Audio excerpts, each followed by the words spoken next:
Two Goobs. Two Goobs. I'll make another thing now. Two Goobs. Two Goobs. Yeah, I'll make another thing. Like scissors? Peace sign scissors? Peace sign scissors, yeah. Peace sign scissors? Yep. Two peace sign scissors. Great. And you just two Goobs it up. Okay. Yep, that's happening. Anyway, we just watched season premiere Game of Thrones. Woo! Really? Wasn't really? Woo! It was a starter piece. It wasn't really that exciting. Yeah.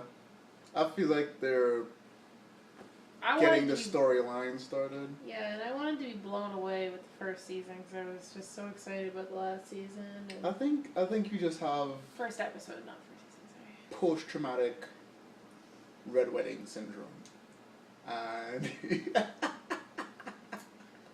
And there has to be some low episodes for you to have a high episode. I guess so, but I mean, even then there should be all high episodes, you know? Nah, that can't. That's not. I mean, in a high episode doesn't. You don't get high episodes. It doesn't. Explosions and magic.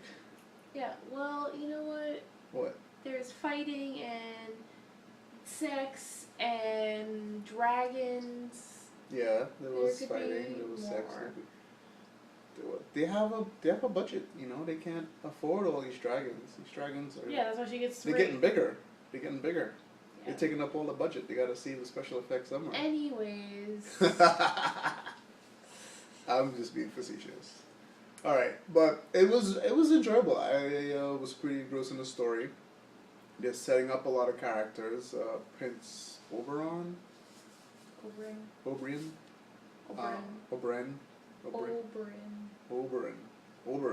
Yeah. Isn't there an Oberyn, Prince of the King of Fairies or something? In like Shakespeare's Midsummer Night's Dream or something like that? I don't remember. It's been a while since it just I don't think about Shakespeare every day. It just I just remember that for some reason. Anyway, they set him up really interestingly.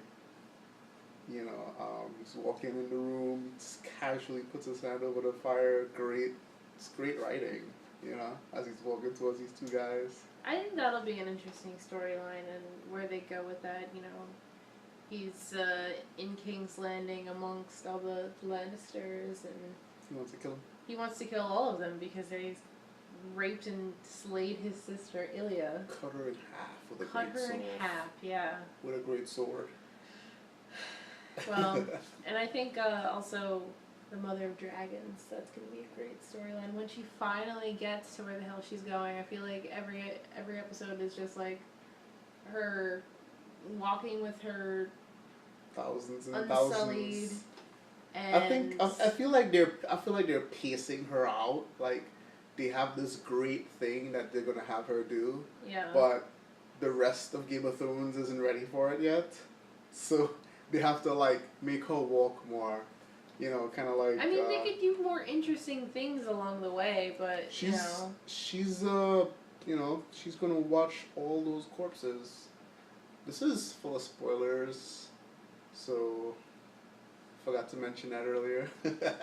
Anyway, she's gonna watch all those corpses, every single one of them, to understand her people's pain. You know. Well, they'll be her people now. Well, her people's pain. Anyway, but it's leading somewhere. They're bringing up some romantic storylines. No, with good for her because Khal Drogo was the ish. Oh my god. The ultimate man. He's so steamy. He's all the man you'll ever need for 5 lifetimes. I mean, that was a great storyline for her. You know. It's a lot of romantic. The Grey Worm. It's like likes her, but he's gonna get a lot more screen time, definitely. So he's been getting a lot of screen time last season too, if I remember correctly. Yeah, because he was the leader of the Unsullied, so that's why. Did he have leaders? I forget. There was something like he was the prime top tier. Top guy. I don't know. Yeah, the best top fighter. Guy. Cut your nipples off of me. No. No thanks. Shoops. Well, I hope next episode is much better than this, and I mean, I think the only great thing was badass Arya Stark. Arya Stark. Arya Stark. I'll In say the Arya. tavern with the Hound, getting her sword back from the guy. That was pretty badass. Reciting his words to him until his realization is like, oh. Yep. It's just, I like how that sword sounds. Just like sick. It's not like kushink, kushink. It's like and then blood spurts. It was perfect. It's like you're cutting through cheese or something. Cutting cheese. It's like cutting through cheese.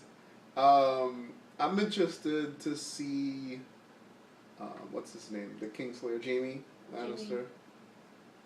Interesting storylines there with that. I wonder what that meant. No, with Cersei, it's like you took too long. I can't deal with her. Why? I don't like the actress that plays her. Is she like a female Tom Cruise to you? No, she's like a Keira Knightley. She reminds me of Keira Knightley. Like and Keira Knightley 10 years from now? Yeah, and I just don't like her character either. Wow. I mean, but after Jaime has returned, you definitely see that he's changed along the way too. You know, this Brienne, Tar. Just call it Brienne. Yeah. Well, anyways, has had some effect, so maybe there'll be something there in the future. Interesting. I'm excited to see how it builds out. Like I said, I thought it was a great episode. Storylines coming, not as much action as you'd like. I mean, it was. It's set. I'm glad it's back.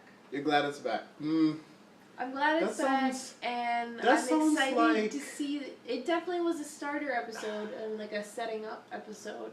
That sounds like when the way you said "I'm glad it's back." It sounds like your high school boyfriend went to fight in the army, and he came back. He was brooding over you the whole time. Came back after 4 years, and he's like, "Oh my God, I miss you so much," and you're like, "I'm glad you're back." A person or a TV show.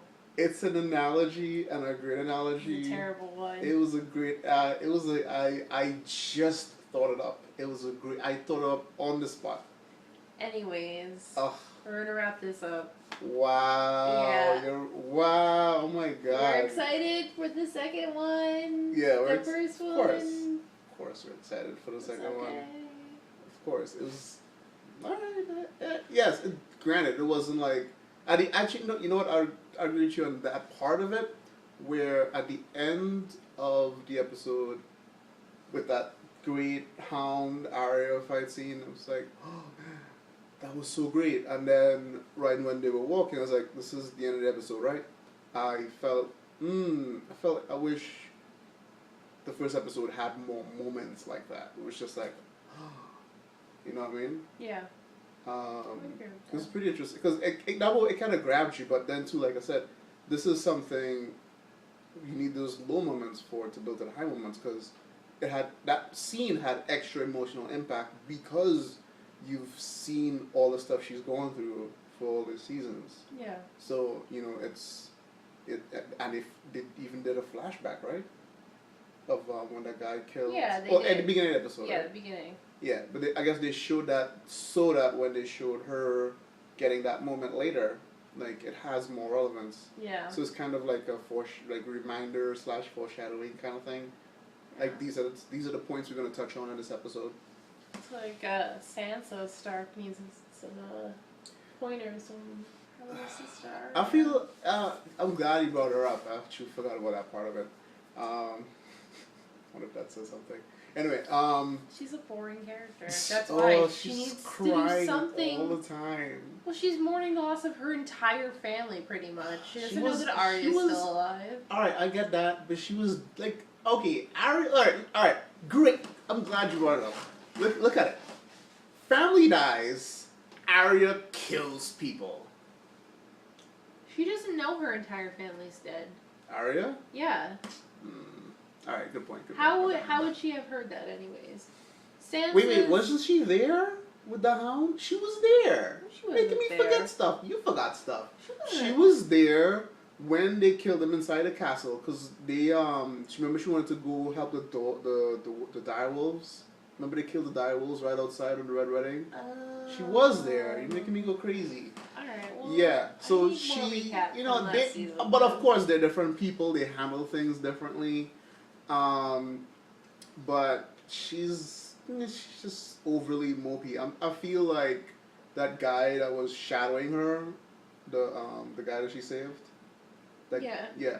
I feel like he's gonna be a new powerful ally for her, and I think he's gonna make her maybe not more interesting, but at least have more interesting situations happen throughout the season, because he seems interesting. Yeah. And I did say to you, I felt like he looked a little bit like Jason Segel in the face. Seagal, whatever. I'm thinking of Steven Seagal, whatever. Completely the same person. Steven Seagal was badass in the 90s. Was. It was the 90s. That's why it was the 90s, not the 90s now. Anyways. Tulu, we catch you guys. We just started. Get out of here. We just started a podcast. Everything is like dating over at twogoobs.com. TWO Goobs. Goobs, GOOBS.com. Drunk chick over here. You're the drunk chick.